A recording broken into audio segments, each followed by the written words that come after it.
So I recently saw Deadpool and Wolverine, and for the sake of simplicity, I'm just going to refer to this movie as Deadpool 3 for the majority of this video, and it was freaking great. I loved this movie. It was super enjoyable to watch, which feels very good to say because I've been waiting for this movie ever since Deadpool 2 released, which was over 6 years ago. My gosh, time flies. And overall, Deadpool 3 is a very solid movie. It's got basically everything you love about a Deadpool movie. It's got great fight scenes, good comedy, some really heartfelt moments, and overall, it's just a very enjoyable watch. And that's all I'm going to say without getting into spoilers, because as the title of this video says, this will be a spoiler review of the movie. So if you haven't seen it, then click off this video right now, as I'm gonna basically spoil the entire movie. So you know what, I'll actually give you some time to do that.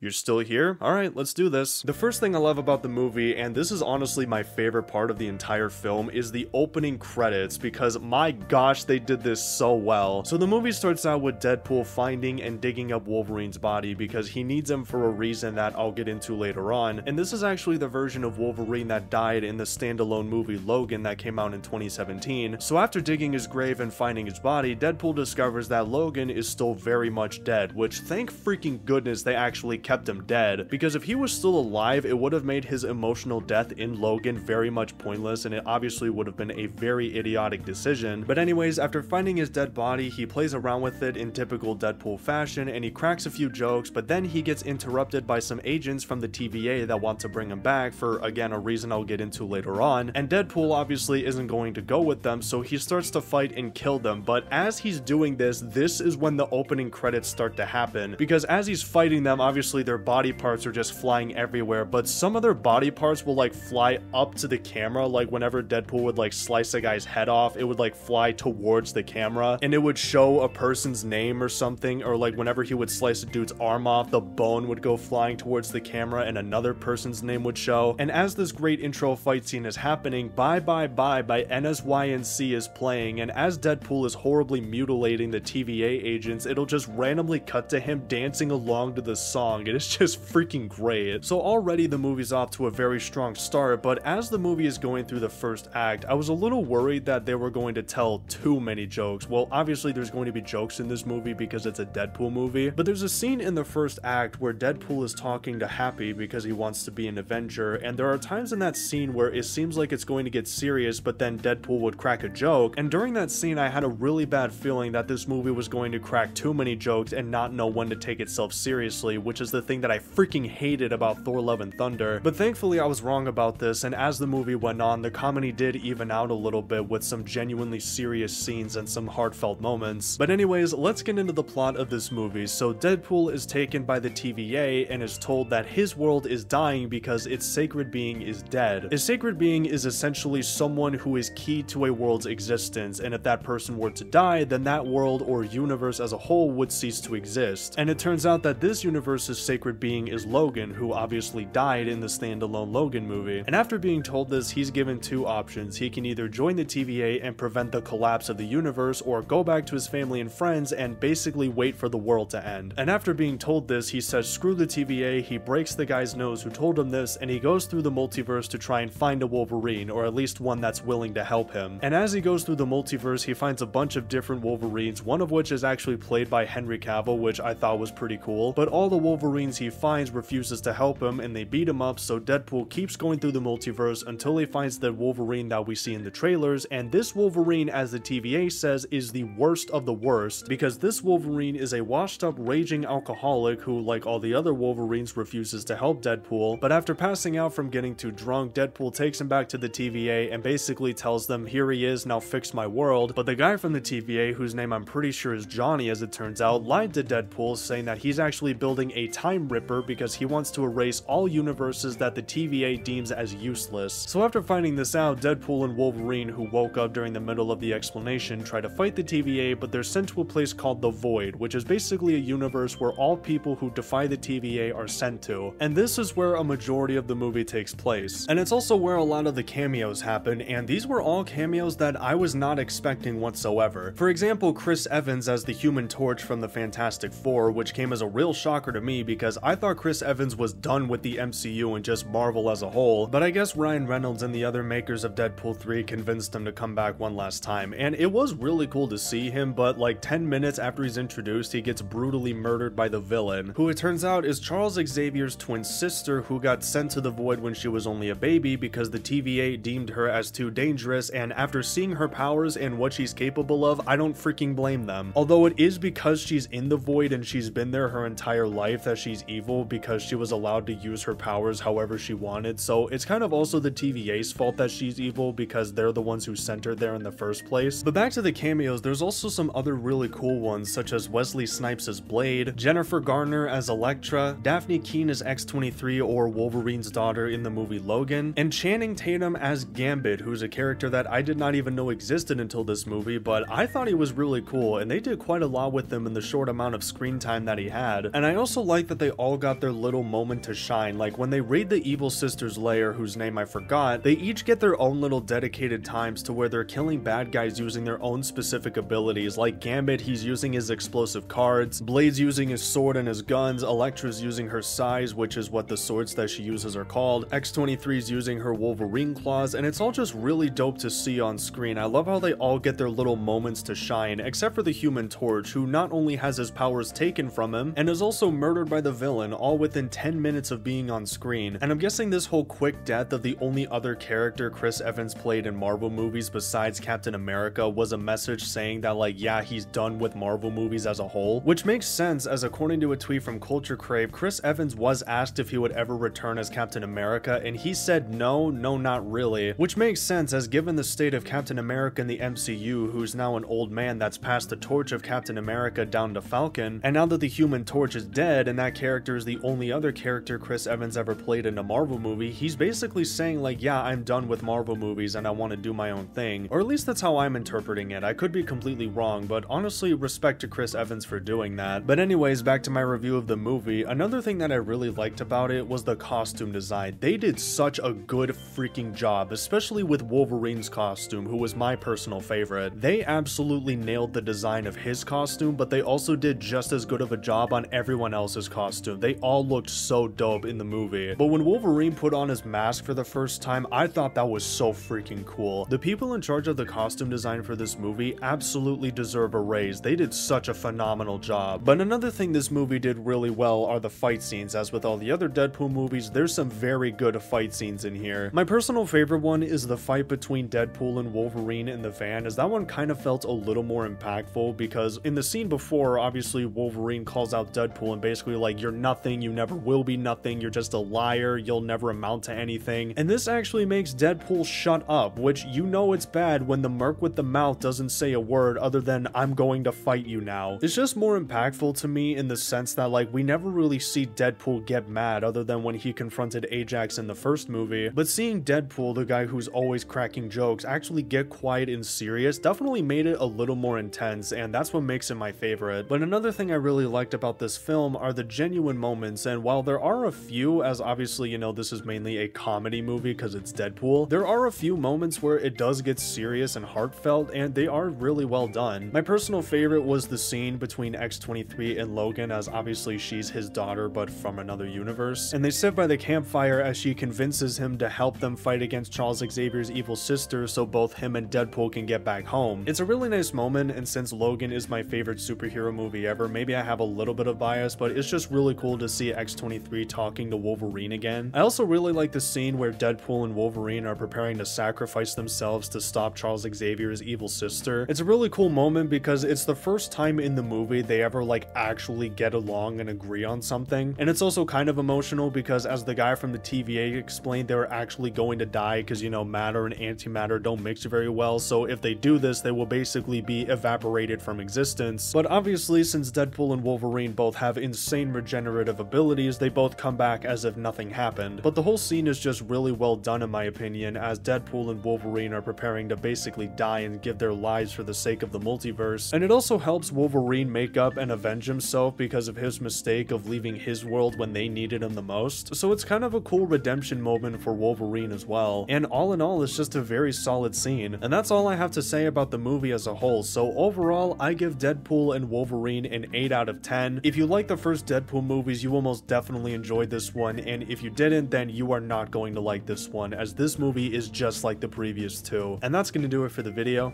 Thank you for watching, and yeah, peace.